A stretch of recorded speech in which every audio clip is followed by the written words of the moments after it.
Mick Holien, good morning, sir. Good morning, Peter. All right, you could have knocked me over with a feather when I got the news that unfortunately the folks at Learfield did not renew your contract. Can you just kind of give us a little bit of a history of how this all came about? That's pretty funny, Peter. The feather must be widespread because it smacked me in the forehead. Must be the same feather. Wow, big feather. Yeah. I was, as I've said, I was pretty shocked and dismayed, and I guess that eventually you knew that there would be an end in sight. You're always kind of surprised when that occurs. Even more surprised that it occurred in the middle of a season, but I respect their decision. I went through all the stages of grief, just like you would for anything that you care deeply about. It's been a great run, and it's not over. How many times does a guy get a 4 or 5 month notice of determination? And I'm going to make the most of my time that's remaining.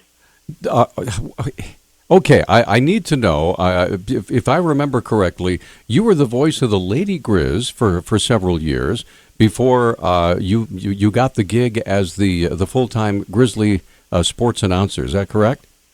Yeah, when I was at KGVO full-time back in the 80s.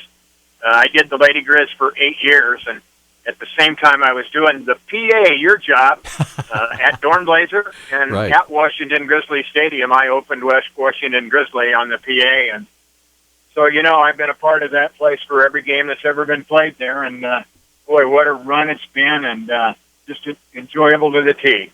So Mick, do you have any plans after the gig? Do you plan on still hanging around with the Grizz in some fashion? Well, that's they've said that they, meaning Learfield and the athletic department, said that they might have some things that they want me to do on a freelance basis. We haven't really gotten to that point up. I guess it's too fresh. That's a little ways off, and any capacity that I could be a part of that outstanding program and that outstanding institution, I'm fine with it. People might well think that I'm bitter about it, and I suppose initially the bitterness came from the shock. I'm not bitter with anybody. It's been a great run. For instance, just a couple of minutes ago, I heard from Bobby Houck. I've heard from Tinks. I mean, there's people that have reached out from all over the country, former players and everything, and that's extremely gratifying and satisfying. And like I said, I couldn't be more respectful of their decision. Was there any reason given as to why, like right now, this decision had to be made? Just that there was no good reason for the change, and that this was as good as any time. And once they came to the conclusion that they wanted to make a change, they just decided to do it, and really no framework for the time. Well, I asked specific questions about that, and whether there was anything with talent or whether I'd stepped in it, done anything along those lines. But no, I think that when corporations look at making those kind of changes, I think they draw the line and say, this is what we want to do. And yeah.